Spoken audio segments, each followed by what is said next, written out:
Дел од гостите во Дојран реагираат на забраната за рекреативен риболов во водите на Дојранското езеро.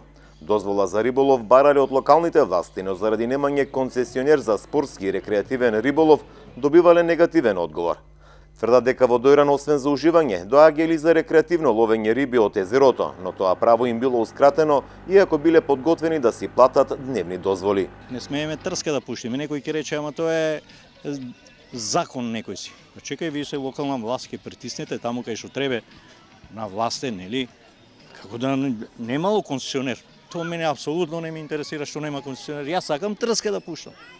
Ти си должен да ми обезбедиш тоа.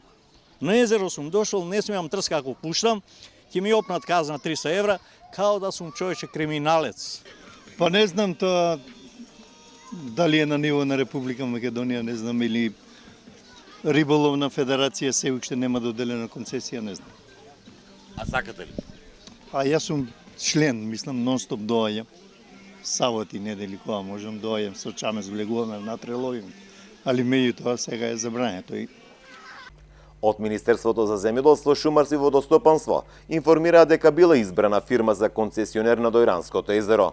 Станува збор за фирмата Костреж 2018 од Николич, но заради смената на министрите во овој ресор, се уште не е потпишан договорот кој се очекува да се случи в понеделник. Во понеделник ќе се склучи договорот со што Дојранското езеро ќе добие концесионер за рекреативен и спортски риболов.